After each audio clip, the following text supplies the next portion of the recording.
Hello, hello. I'm going to hide our guest from you for the moment. That'll be a surprise. And welcome you today to Celebrity Customer Experience Riffs with me, Jill Raff, where we riff on anything related to employee experience and customer experience. Because I am truly obsessed with employee experience, creating outstanding customer experience. I believe your business will thrive and will increase revenue due to engaging committed and loyal employees and customers. And it begins from the inside out, which is why my process is called the Inside Out Framework, because I guarantee you outstanding EX, employee experience, will produce outstanding customer experience. And why celebrity customer experience as the name of the show? Because I believe that every customer should be treated and pampered and given the same attention that a celebrity does. After all of our dollars equal the same amount when you deposit it in the bank. So before I bring on our guest today, which is going to be a really interesting conversation, I just want to encourage all of those on Clubhouse to take notes for the Q&A that we're going to have after. Ping in anyone that you think will benefit and enjoy and contribute to this conversation. I really welcome you to please bring in as many people as you can, which will make it more interesting. And if you're watching live on LinkedIn, YouTube, or Facebook, you feel free to make a comment in the thread where this is live, and I will be able to see it. And then we can ask Claire, we can have a discussion around it, or just want to say hi and give us your thoughts. Please engage with us. It makes it so much more fun and interesting. So without further ado, I'm going to bring on our guest and welcome today, Claire Bosk-Scott. Hello, everybody. Hello, thank you. I'm happy for you to join us. She just finished one webinar and popped on here, so I'm glad it all worked out.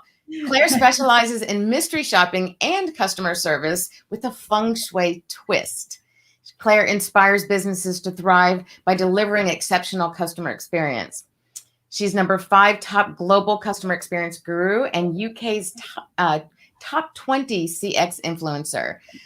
With a 3-year decade experience, Claire is also known as the busy queen bee and an authority in the customer experience industry and space.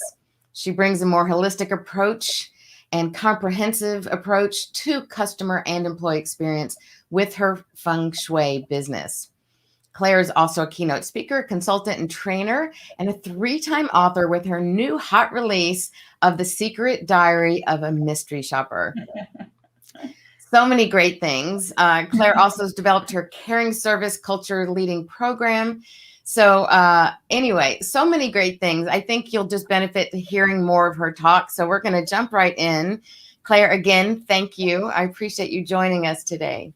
Oh, it's a pleasure. It's a pleasure. Always a pleasure. You know, when we talk about customer experience or we talk about employee experience or, you know, that's what it's all about. And we're sharing the same passion, don't we?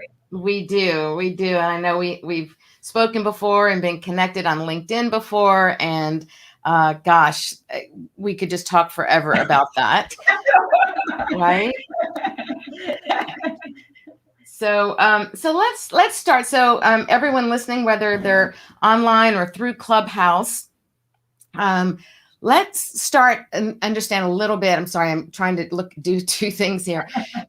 Let's hear a little bit about your background, your journey. You're in the UK. Introduce yourself and let us know kind of how a little bit about you. Sure. So I am French originally, but I've been in living in Jersey, which is a little island between France and England, for the last 20 years. And I really have been abroad now for 35 years out of France. It's just a bit crazy. I've been in that industry forever. My parents had a restaurant, so I kind of grew up in that hospitality service industry. And I guess you either love it or hate it, you know, that kind of things. And I just remember expecting a Michelin inspector. Do you remember the French Michelin inspector? They were coming in and giving you the restaurants, the hotels, your stars. Of course. I was so excited, waiting for them to come. I don't think my dad was as excited, but bit of stress, a bit of I was pressure. really excited. And I thought, would it not be cool to actually be an inspector and go around and eat in restaurants and sleep in beautiful hotels? I would have never imagined that 30 years later, I would actually be running my own company doing that. Life is incredible, isn't it?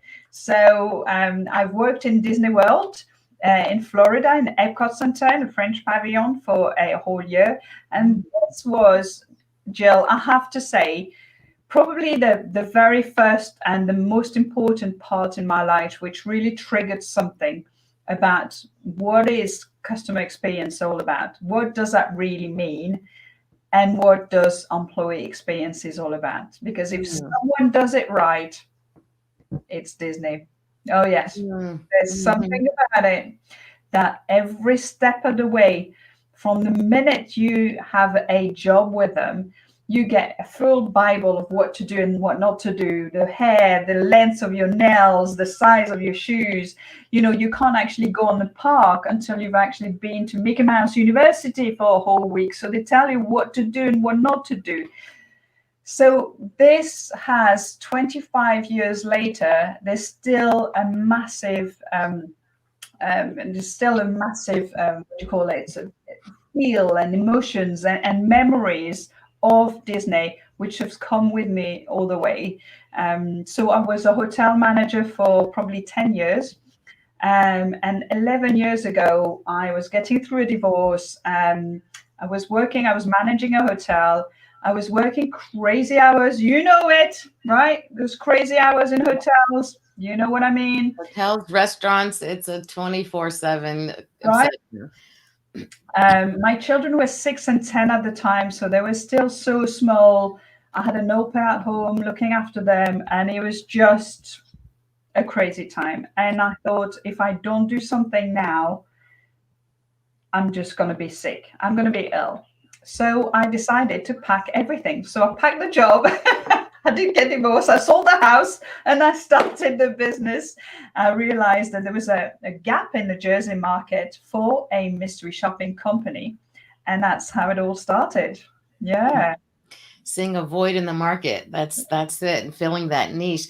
I love what a diverse background, but all really connected to what I think of as a broader expression of hospitality. Anyone who's been on before any of my rooms or where I participated understands that I feel like, sorry, I think there's an echo here, but that the experience is hospitality is the broader term of hospitality, of restaurants, hotels. And for me, it's even about the front facing employees with the customers, regardless of what business that you're in. It's the warmth, it's the taking care of, it's the pampering. That to me is what hospitality is. But you really come from that, the definition of, the restaurant and hospitality worlds. And Disney, that's, amazing. A couple weeks ago, I had a guest on, Andrew Locke, and his whole focus is Disney. He's been obsessed with Disney since he was young. And so hearing you say that, it really kind of echoes. And I love where you talk about the Mickey Mouse University. So, I come from McDonald's. That was my upbringing. That's right. And one of my favorite sweatshirts is still my Hamburger University sweatshirt. So yeah, Hamburger University, Mickey Mouse University, they're all about teaching the culture, right? At the end of the day, it's about making sure that your people understand who you are, what you're about, what your culture is. Because if you don't know internally, how are you ever going to convey that to your end customers, right? So, Yeah, and everybody has to feel the same, that they're part of, a tribe as well. They're part of something together, that togetherness, that belonging of something. And Mm, that's what, those companies do it so well. It's they're kind of bringing everybody together, and they say, together we can do it. We're going there. You're coming with me, and everybody's kind of, yes, because they feel that they're part of it.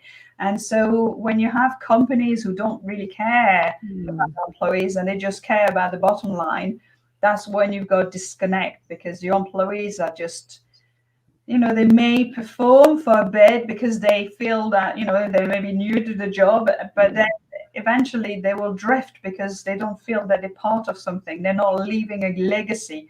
We all want to do it. I used to have porters, and they used to say, "Oh, I'm only a porter," and I used to say to them, "I can't run the hotel without you." Right. No, right.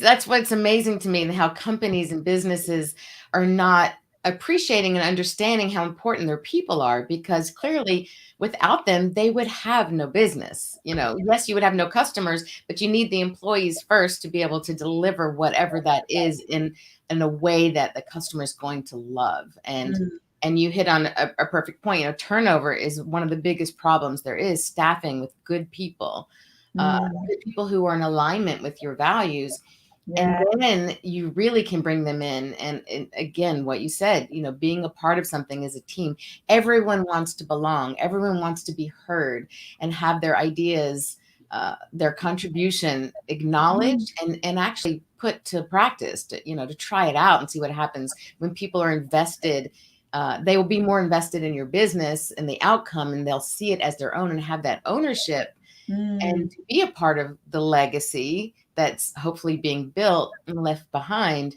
if they feel like they are actually important. And so I think mm. that's really a part of the responsibility of ownership, of executive management, of mid management.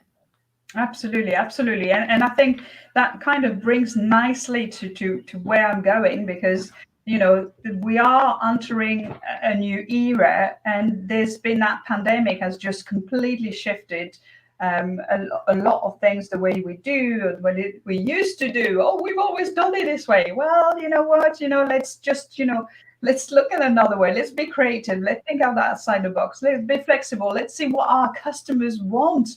And actually, what do our employees need from us at this Mm. moment in time?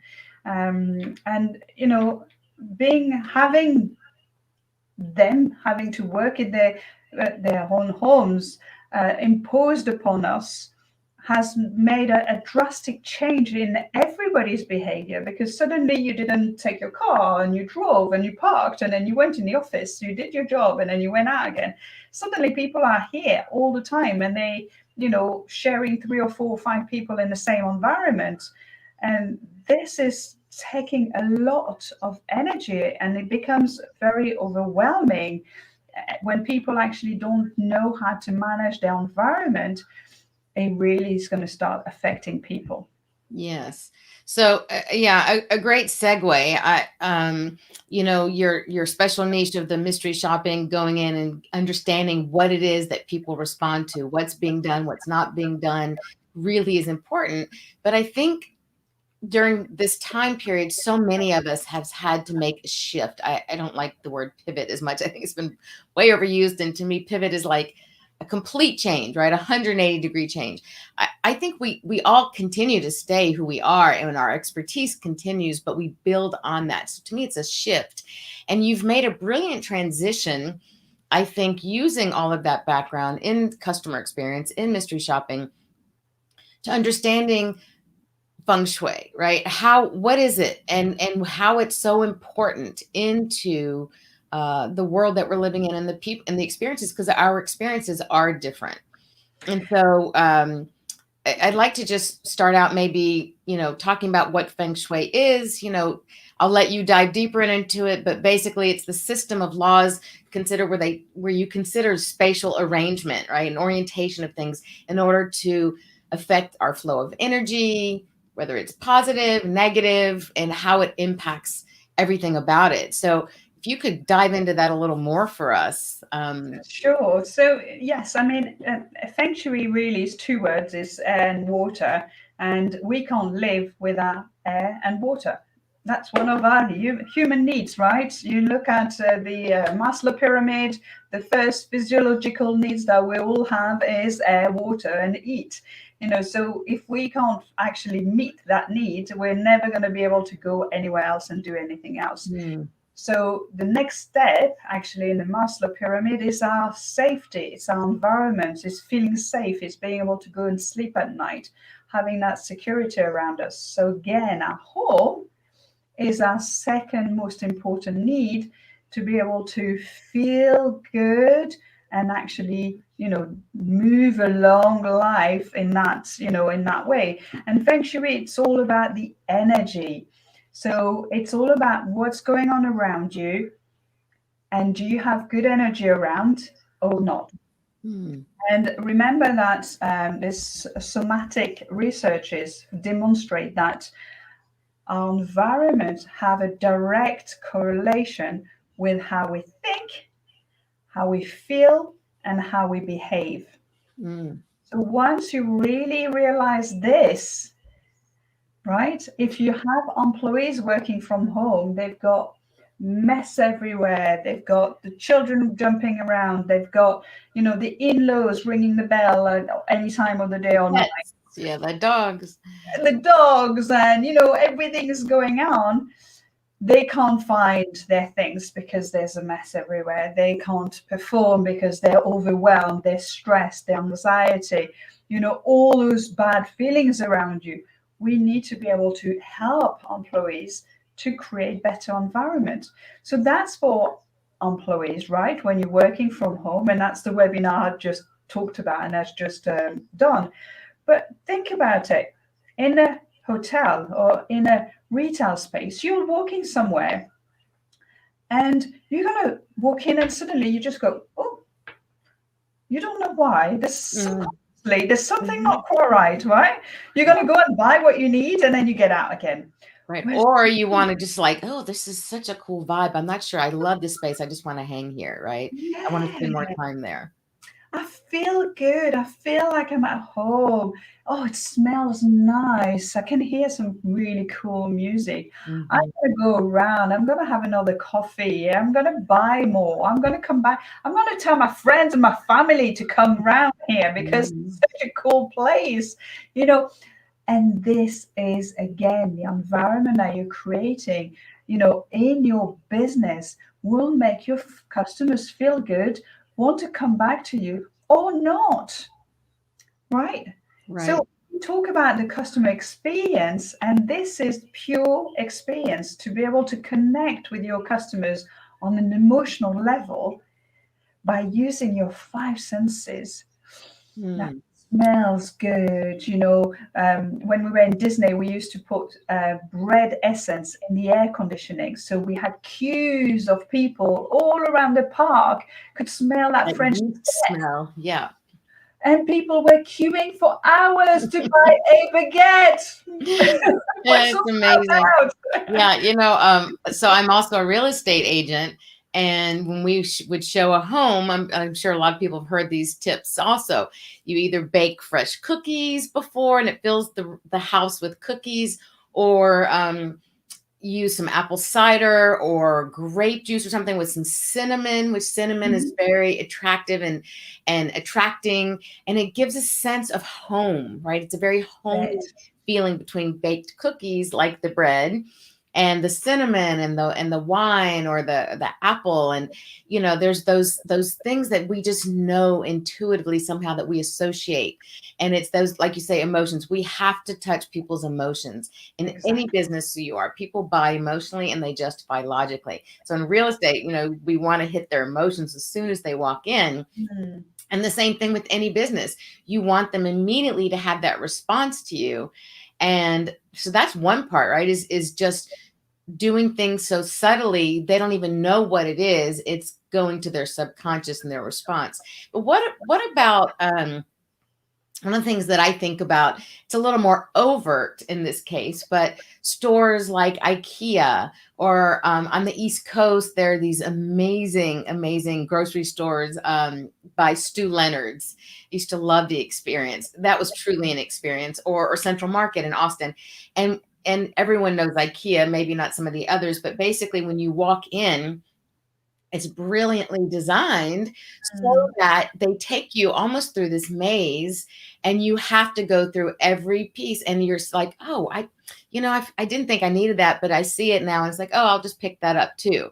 Mm. And they do it so that it builds on it. So maybe you've picked up one thing that you needed, and then they consciously place something else that might add on to and be some sort of connection to what they've already put in front. So you're like, oh, well, I'm going to be buying this. So now I also need that. Right. So it just continues to build on the sales that otherwise wouldn't happen. And I think it's so brilliant. Besides Stu Leonard's taking you through the store like that, it was a fun experience for the kids because they had this big, like, it wasn't a real cow head, but it was like a cow head, and it was talking every now and then. It would start to talk at you, and it would have this train track running along near the ceiling, kind of the high part, of the wall. And, you'd see the train going around. It was a true experience. And so I would like to hear what you think about those types of stores that really dictate where you go and your buying decisions. Yeah, 95% of our buying decisions is made with the subconscious. So there you go. Once you know that, that's it. You don't Right. have to know anymore. But also, the way it works is we've got, in a very simple way, I'm not a neuroscientist or anything, but in a very simple way, we've got two sides of our brain. We've got the left side of our brain, which is the analytic, the logic, the doing, the get on and do things, the conscious mind. And then we've got the right side, which is our limbic brain. And this is where we connect to that emotional level. This is the dreaming time, the creative time. This is those feelings times. And so we purchase things because it's going to make us feel good. It looks beautiful. It's going to make my home so beautiful. I need it. Do you really need it? Right. And that's when you have to say, do we want it or do we need it? And the same thing, I think about in the restaurant space, or in retail, thinking about like Home Goods or Michael's, right? The craft store, or when you're at a more of a quick service restaurant or fast casual, there are always, depending upon where you are, either rows of small little items as you're getting to the cashier, right? Again, you're waiting in line, you're just standing there looking, or point of service in a restaurant, and you see sign, that's where the signage is really important, or suggestive selling, in McDonald's, when I grew up very little working in at the register, we would always say, would you like a hot apple pie with that, ma'am or sir, or whatever. I grew up in Georgia. And so, it's getting them kind of in that mindset, that emotion where they're there, they're buying, they're seeing things, they feel good because of what you created. And then that point of sale, having things right there at the end, is just that last little hook. Yeah, and I think, some people, there was a program here in the UK about deceit and, techniques and this and that. And yeah, those kinds of, those perhaps are some techniques, but actually, if you're doing it for your customers in mind, if you're doing it because you know that chocolate pudding is just delicious and they just cannot go without it. If you're doing it because you're buying a lorry for your little kid and they need the batteries, and if you don't actually remind them of the batteries, they're going to get home and they're going to be screaming because that lorry doesn't work. Put yourself in your customers, do it in the right way. The selling, it's always about, what do your customers need? Sometimes they want something, but sometimes they don't actually, it's not what they need. So ask the questions, be curious, ask them, be there, be present, really listen to what your customers, what they need or what they want. But then you're able to direct them, and that's what that journey is about. When you're directing them and suggesting things that perhaps they didn't think about, and that's when you're doing things for your customers in mind, not for that kind of, we're trying to deceive you. And Yes. Yeah. Well, thank you for mentioning that. I want to clarify my last statement. It's yes, a business wants to increase sales, of course. They want their ticket to be higher, but I think for you, the goal, right, the main driver, and for long-term value, lifetime value of your customers, it is always putting their interest first. And so by creating that path and by putting one thing and consciously saying, I'm going to put this out on the floor and then the next thing, yes, it builds on it, but it's because, as you say, this is something that they would need in order to make this work. They're going to need that. And there's nothing more frustrating than to get home and realize you forgot something. And so it is always thinking about, are we giving them what they want? Are we supplying it for them? And are we giving them enough choices or options, the right price point, whatever it is, and always letting that be our guide. And I agree. So thank you. I did want to clarify that. It's not about just the greed of the company making more sales, although again, as it's a business, but at the end of the day, if you're not providing what your customer wants, it doesn't matter. They're not going to buy it regardless, right? So it's Absolutely. also knowing who you are. And we are all in business, yes. And if you're doing it the right way, not only, or sometimes, they may not buy from you, but you know what? You've been so nice, you've been so helpful, you've given them so much information that they'll go and they'll come back maybe 3 days later, 3 months later, 3 years later. They may have recommended you to hundreds of people to come in because you were so nice. So think the customers is here, and what you can do for them at this moment in time really will make that difference. And if you can create that environment, so I'm coming back to this, which is why I'm kind of moving towards really kind of helping the business to create a real business feng shui area, is that you can use your five senses, you can connect at that emotional level, you can increase your customer loyalty. And once you've got loyal customers, you've got thriving business, right? The profit will go up. If you look after your employees and they're happy in themselves, they will sell better. They will be happier. Your customers will be happy. Your profit will be happy. It all works in together, and that's the magic of it, isn't it? Absolutely. You'll end up with advocates both inside and out. Back to the inside out framework. You want to have your employees be your biggest advocates, and not just salespeople, but people who feel so strongly about the ownership and what they're doing that they are the ones internally being your advocates, creating external advocates as well. So we're getting to the close to 12:30.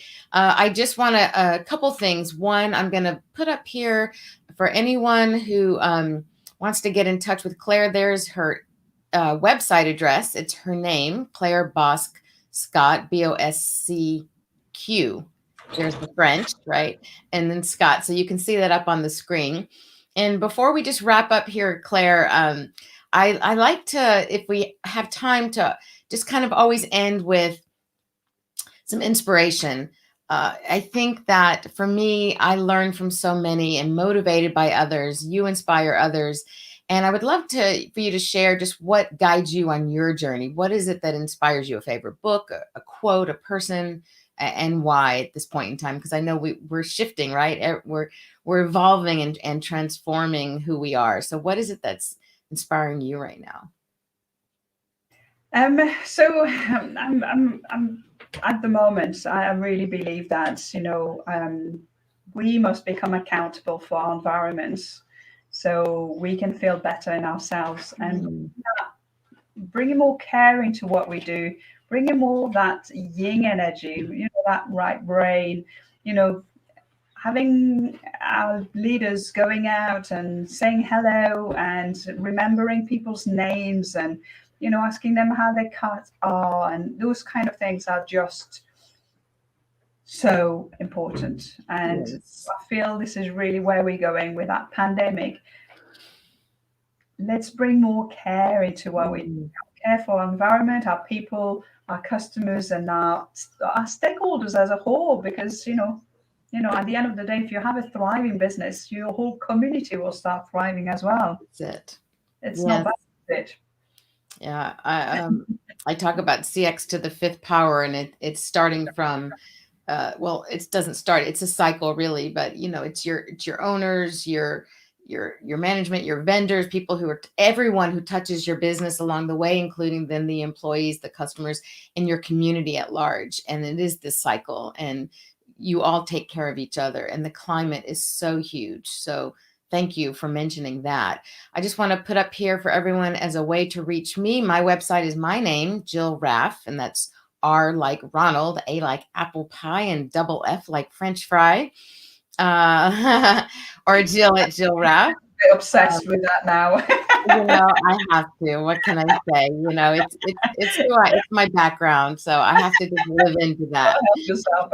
It just happens to fit, right? So I'm gonna go with it. Or reach out to me on Clubhouse and Instagram, customer experience with Jill underscores between each word. And thank you so much for joining us. We've got just one person on our Clubhouse right now, but let's ping in some others where I'm going to just say goodbye to you here for a minute. We have a short outro. We will be joining back again next Thursday. Claire, thank you so much. It was my pleasure. Absolutely loved sharing that moment with you, that little experience with you, and we'll see you all on Clubhouse. All right. Hang on. Thank you. So thanks again, everyone, for joining today. If you're watching and listening in the replay, thank you. And remember to write comments in, tag Claire, tag myself. We're happy to continue the conversation there. Thank you for joining next Thursday for another episode of Celebrity Customer Experience, Riffs with me, Jill Raff, and another guest, which should be very exciting. So join us next week.